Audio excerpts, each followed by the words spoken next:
Seamus Mullens is one of the most outspoken voices in favor of healthy food within the celebrity chef world.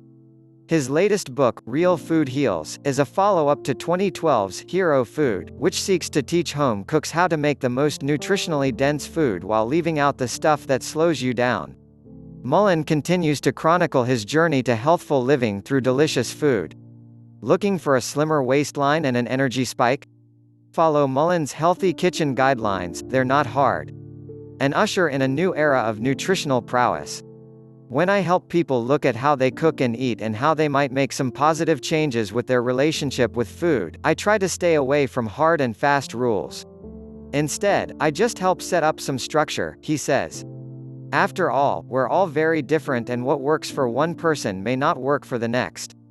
That said, there are some basic tenets I like to follow whenever I'm planning and prepping my meals. Reprinted with permission from Real Food Heals kitchen guidelines make food delicious. When cooking becomes a task no less utilitarian than putting on a raincoat when it's raining, you're in trouble. Food is meant to be pleasurable. Along with sex, it's one of the most indulgent things we can experience.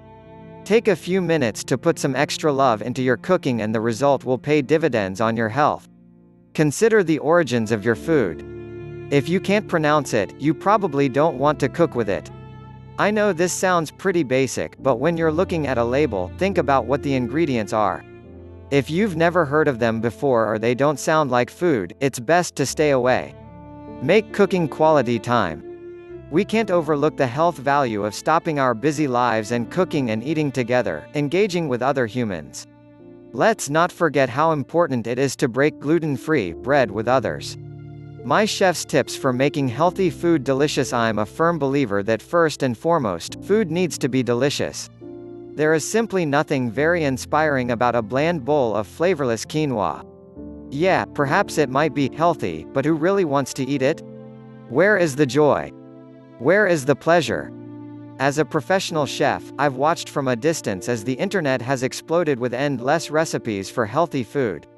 And while there are a lot of great ideas and great dishes circulating, I find that the little tricks of the trade that we chefs learn growing up in kitchens are often overlooked. Armed with a little bit of savvy and a well-tuned palate, you can turn the ordinary into the extraordinary. Season. One of the most common mistakes home cooks make is not being assertive enough when it comes to seasoning. Often, a little extra salt and pepper or even some lightly chopped herbs will go a long way to bringing out the natural flavors of a dish. Just imagine a roast chicken without salt and pepper. Blech. Now add some coarse sea salt, cracked pepper, crushed thyme and rosemary, lemon zest, maybe even some coriander seeds and sesame seeds. Suddenly, that pedestrian bird has become a flavorful masterpiece. Season as you go. You want to add salt in stages to build flavor. Taste your salt to see how salty it is and adjust the amounts you add to your dish accordingly. Keep in mind that teaspoon for teaspoon, finer salts tend to add more saltiness. Start with good salt. I prefer sea salt for its complex and concentrated saltiness and its abundance of minerals. My friends at Jacobsen Salt Co., in Portland, Oregon, harvest all their salt from the pristine waters of the northwestern coastline. I often finish dishes with Jacobsen's Flake Finishing Sea Salt and really like Jacobsen's specialty salts, particularly the one infused with ghost chili.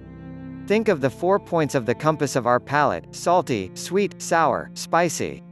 Playing spicy off sweet, think mango and chilies, or sour off salty, think salt and vinegar chips, can make a dish really feel balanced and craveable. I don't always have these elements in equal parts. Sometimes you want one flavor profile to dominate the others, but having a balance makes for a successful and exciting dish. Food tastes better when it looks good. I'm not saying you should pull out tweezers to compose fussy plates of food, but you shouldn't dump the food on a plate. There's a difference between rustic and sloppy. Finish dishes with soft herbs. They're really healthy, add a bright pop, and change the character of a dish to make it tastier and more exciting. I add them at the end so they stay bright. Feel free to use whatever you like or have on hand. To chop them, I run a knife through them just enough to discipline them, or I simply tear them up by hand.